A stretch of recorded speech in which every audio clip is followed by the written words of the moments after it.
அதான் எங்கேயும் விசில் ஊதுவோட சொல்லிட்டு அங்க தடை பண்றாங்களே. என்ன தடை பண்ண முடியுமா? அடிச்சுக்கிட்டே இருக்கும் கண்டிப்பா. அப்ப எங்க உயிர் இருக்கிற வரைக்கும், எங்க முத்திரை இருக்கிற வரைக்கும் விசில் சின்னதுக்கு தூய்மை பண்ணல அவங்களுக்கும் விசில் அடிக்கூடாது தடை பண்ணி இருக்காங்க. இப்ப சொல்றேன், தூய்மை பணியாளர்கிட்ட நீங்க விசில பிடிக்கலாம், அவங்க கிட்ட நீங்க மைக்கு கொடுக்கலாம், அந்த பேட்டரி ரேடியோவை கொடுக்கலாம். பேட்டரி தீர்ந்து போச்சுன்னா அவங்க என்ன பண்ணுவாங்க? ஏமா நாங்க உங்க ஏரியா பக்கம் வந்திருக்கிறோம், யாராவது வீட்டுல ஏதாவது குப்பை இருந்தா கொண்டு வாங்க அப்படின்னு விசில் அடிச்சுதான் கூப்பிடுவாங்க.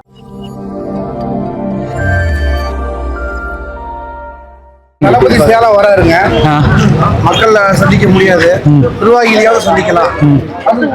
நிர்வாகி இந்த தடவை சந்திக்கிறத வச்சு அடுத்த மக்களை சந்திக்கிறது எப்படிங்கிறதுக்கு முன்னுதாரணமா இருக்கு எங்க நிர்வாகிகளுடைய கூட்டம், எங்களை சந்திக்கக்கூடிய கூட்டம். இப்போ லாஸ்டா ஈரோட்ல மக்களை சந்திச்சாரு, இப்ப அடுத்து வந்து இங்க சந்திக்க போற சேலத்துல இது எந்த அளவுக்கு பிரம்மாண்டமா இருக்கும்? மிக பிரம்மாண்டமா இருக்கும். இந்த சேலத்துல நடக்கக்கூடிய நிர்வாகிகள் கூட்டமே மக்கள் பார்க்கும்போது பெரிய அலைக்கடலான திரண்டு இங்கதான் 5000 பேருக்கு அனுமதி கொடுத்துருக்காங்க. வழியில நிறைய இருப்பாங்க இல்லையா, மக்கள் அவரை பாக்குறதுக்கு. கண்டிப்பா இந்த ஒரு இங்க நடக்கக்கூடிய கூட்டம் மாபெரும் ஒரு முனி ஏற்படும். ஆனா இந்த சேலம் தொகுதி வந்து அதிமுகவின் கோட்டைன்னு சொல்றாங்க, அதுல எப்படி விஜய் அவருக்கு ஆதரவு இருக்கு அந்த அளவுக்கு? நீங்க பாருங்க, விசிலோட கோட்டையா இருக்கும். கண்டிப்பா சேலம் இனி விசிலோடைய கோட்டையா இருக்கும். அதான் எங்கேயும் விசில் ஊதுவோட சொல்லிட்டு அங்க தடை பண்றாங்களே.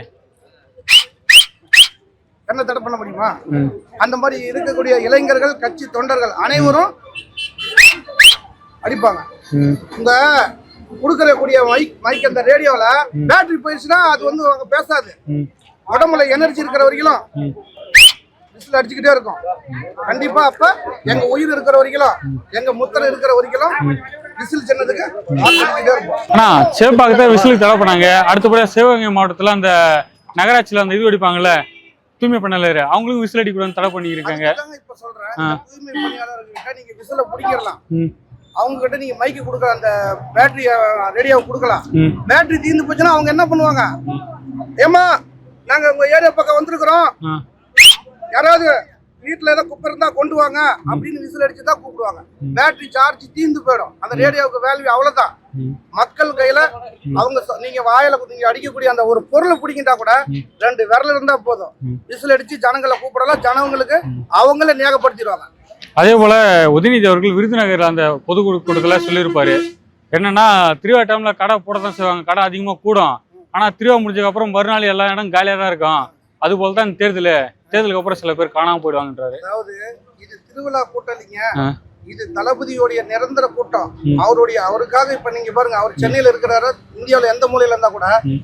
அதாவது எம்ஜிஆர் எப்படி அமெரிக்காவில இருக்கும் போது தமிழ்நாட்டுல ஆட்சி பிடிச்சாரோ, தமிழ்நாட்டுல எப்படி எம்ஜிஆர் வந்து அமெரிக்காவில இருக்கும்போது ஆட்சி பிடிச்சாரோ, தளபதி அவர் சென்னையில இருக்கும் போது இங்க அவருடைய கூட்டம் எனி டைம் இருந்துகிட்டே இருக்கும். இப்ப அவருடைய குரலுக்காக தான் 5000 பேருக்கு நாங்க வந்து சரி அப்படிங்கறது ஒத்துழைப்பு கொடுத்துட்டோம். ஒரு பகுதி நிர்வாகி, ஒரு டிவிஷன்ல பாத்தீங்கன்னாவே கிட்டத்தட்ட ஒரு 100 நிர்வாகிகளுக்கு மேல பொறுப்பாளர்களே இருக்கிறாங்க. அப்படி நீங்க 60 டிவிஷனு, ஒன்றியம், வார்டு பார்த்தா ஒரு கட்சி உறுப்பினர் இல்ல, நான் சொல்றது பொறுப்பாளர்களே ஒரு மாவட்டம் பூரா கிட்டத்தட்ட ஒரு 50,000 பேருக்கு பொறுப்பாளர்களே இருக்கிறாங்க.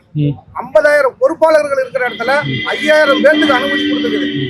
ஏன்? எங்க தளபதியுடைய கட்டளைக்கு ஆணைக்கிறங்க, எங்க மாவட்ட அண்ணன் பார்ட்டி பண்ணனுடைய ஆணைக்கணுங்க.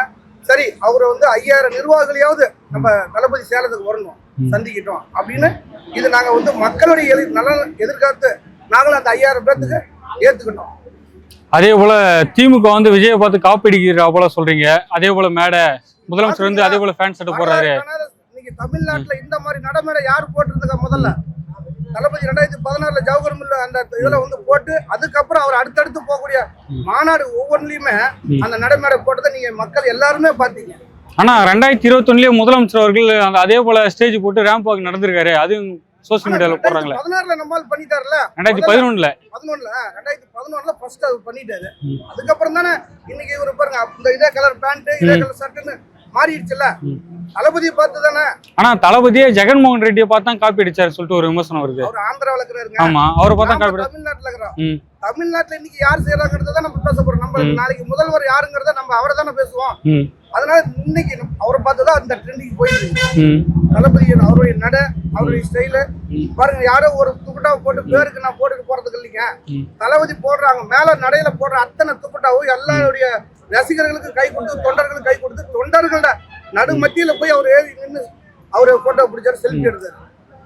அதே போல விஜய் சொல்லியிருப்பாரு 234 தொகுதியில இந்த விஜய் தான் போட்டியிட போறான்னு சொல்லிட்டு சொல்லியிருப்பாரு. சொன்னாரு உங்களுக்கு தெரியுமில்ல, மதுரையில 234 தொகுதியும் அவர் என்ன சொன்னாரு, மதுரை தெற்கு, மதுரை கிழக்கு, மதுரை வடக்கு, இப்படி எல்லா தொகுதியிலும் உங்க விஜய் நான் நிக்கிறேன், நான் நிக்கிறதா நீங்க நினைச்சீங்க.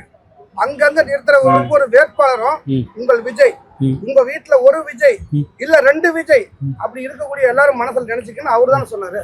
அதே போன்று நேத்து முதலமைச்சர் ஸ்டாலின் சொல்லியிருப்பாரு 234 தொகுதியில நான் நிக்கிறப்ப நினைச்சுங்க எனக்குன்னு ஓட்டு போடுங்க அப்படின்றாரு. சொன்னதை பார்த்துட்டு சொல்றாரு 234 தொகுதியில அப்ப அவர் தனியா இதுக்கு முன்னாடி மத்திய அமைச்சரா இருந்திருக்கிறாங்க, மாநில அமைச்சரா இருந்திருக்கிறாங்க. அவங்களுக்கு எல்லாம் அப்ப சீட் இல்ல. அந்த அமைச்சரா இருக்கக்கூடிய ஆளுங்க பேரையும் அவரால் சொல்லி பண்ண முடியல. இவர் சொன்னதே அப்படியே சொல்றாரு. இப்ப எங்க பாருங்க, சேலத்துல இந்த அமைச்சர் இருக்கிறாரு, சென்னையில அந்த அமைச்சர் இருக்கிறாரு, இந்த மாவட்டத்தை இவங்க பாத்துக்குவாங்க, அங்க என் சார்பா அவங்க பாத்துக்குவாங்க, அந்த இடத்துல நக்கறன்னு சொல்லலையே. இவரு இப்ப தளபதி சொன்னதை வச்சுதானே 234 தொகுதியில் நக்கறன்னு சொல்றாரு. ஆனா தளபதி இப்ப அறிமுகம் நிக்கும் போதே அவர் சொல்றாரு உங்க வீட்டுல நான் இருக்கிறேன், உங்கள ஒருத்தனா இருக்கிறேன். இந்த டயலாக்கு தான் அவர் அடுத்தது அப்படியே சொல்றாரு. அவருக்கு சொல்றதுக்கு புதுசா ஒரு வசனம் இல்ல. அவர் ஏதாவது தயார் பண்ணுவாருன்னா அடுத்து இவர் என்ன பண்ணுவாருங்கிறத பார்த்துதான் சொல்லுவாரு. ஆனா தேர்தலுக்கு இன்னும் 2 மாசம் 3 மாசம் தான் இருக்கு. இது வரைக்கும் விஜய் அவர்கள் கிட்டத்தட்ட கம்மி மாவட்டம் தான் சந்திச்சிருக்க மக்களை, இன்னும் மீதி மாவட்டம்லாம் இருக்கு. இந்த 2-3 மாசத்துல எப்படி மக்களை சந்திப்பாருன்னு நினைக்கிறீங்க? ஏன்னா உங்களுக்கு பர்மிஷன் 20 நாளைக்கு ஒரு டைம், 1 மாசம் ஒரு டைம் தான் கிடைக்குது. எப்படி சந்திப்பாரு அதுக்குள்ள 2 மாசத்துக்குள்ள மக்களை? இந்த மாதிரி இப்ப சேலத்தை சந்திக்க வந்திருக்கிறாரு, வராரு. இந்த சேலத்தை சந்திச்சதுக்கு அப்புறம் இந்த சேலத்துல நடக்கக்கூடிய கூட்டத்தை பார்த்து இங்க மக்கள் யாருக்கு எந்த சேதாரம் இல்லாம, எந்த ஒரு அபரித சூழ்நிலை இல்லாம நல்லபடியா தொண்டர்களா இருக்கிற நாங்க, ரசிகர்களா இருக்கிற நாங்க, நிர்வாகிகளா இருக்கிற நாங்க எல்லாரும் ஒத்துழைப்பு கொடுப்போம். தளபதி போறதுக்கான பாதுகாப்பு கொடுப்போம்.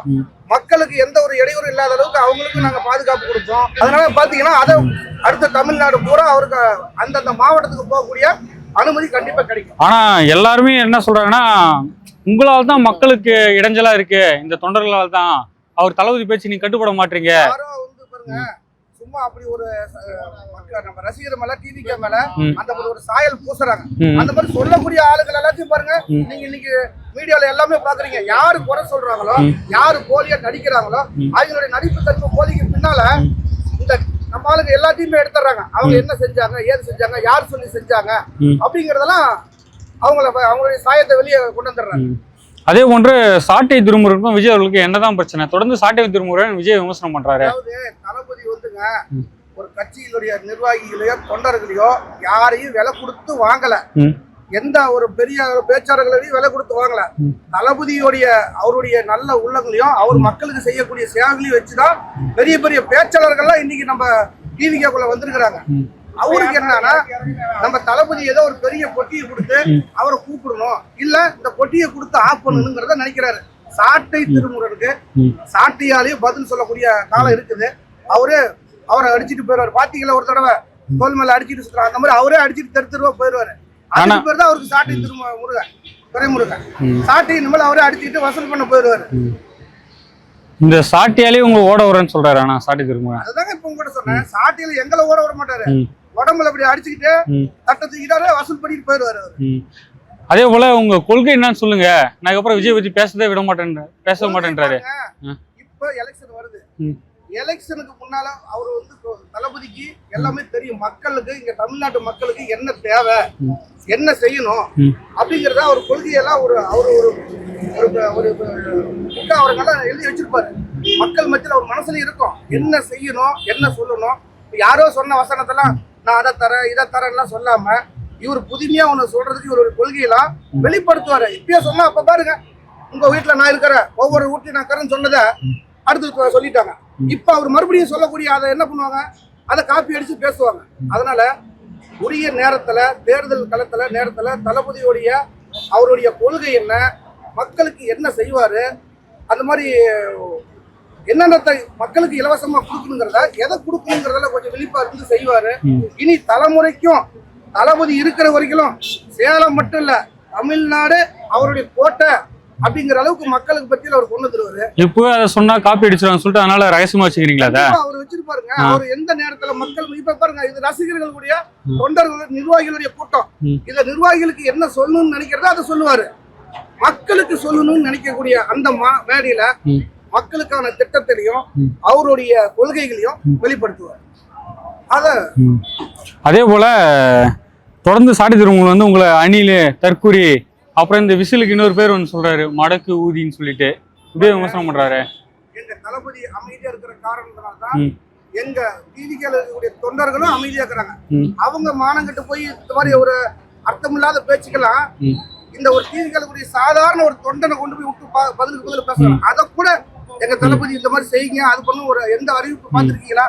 அமைதியா போறாரு. ஏன்னா என்னை பார்த்து 4 நாய் கொலைக்குதுன்னா நான் 4 நாயை பிடிச்சி கட்டி போடுறதோ அதை போட்டுதான் நினைக்கூடாது. நான் அதை ஒதுக்கிட்டு போயிட்டே இருக்கிறது என்னுடைய பாதைங்கிறதுல நம்ம நினைக்கிறேன். அந்த மாதிரி அந்த ஆளுக்கு யாரோ காசை கொடுத்து தளபதியை பேசு பேசு நீ பேச பேச தமிழ்நாடு இல்லைங்க இந்தியா முழுது தளபதியுடைய குரலை நீயே தான் கொண்டு போய் உதவிட்டு பேசணும். முன்னால என்ன பேசினாரு இப்ப என்ன பேசுறாருங்கிறதுலாம் வீடியோல போட்டு நம்மளுக்கு பாக்குறீங்களா நீங்க எல்லாரும்? அவர் ஃபர்ஸ்ட் என்ன பேசினாரு இப்ப என்ன பேசுறாருங்கிறதெல்லாம் காமிக்கிறாங்கல்ல. அதே போல கரூர்ல அந்த 41 பேர் இருந்து இன்னும் 1 வருஷம் கூட ஆகல, இவர் எப்படி இந்த 2ஆம் ஆண்டு 3ஆம் ஆண்டு தொடக்க வேளாளர் போய் டான்ஸ்ல ஆட தோணுது அப்படின்னு விமர்சனம் பண்றாங்க. இந்தியாவு கொஞ்சம் கூட அவருக்கு தமிழ்நாடு 10 லட்சம் கோடி கடன்ல இன்னைக்கு இருக்குது. இதுல இப்ப பிஜேபி சார்ந்தவங்க ஆடினாங்க, ஒவ்வொரு மந்திரியும் போய் அங்கங்க ஊட்டியில டான்ஸ் ஆடுறேன் அதை போட்டுட்டாங்க, முதலமைச்சர் இருந்து ஆடினாங்க. இதெல்லாம் ஆடனா கடன் தீர்ந்து போயிருமா? இல்ல கடனும் 41 உயிரும் ஒண்ணுங்களா? 41 உயிர் இவருக்கு திட்டமிட்டாங்க.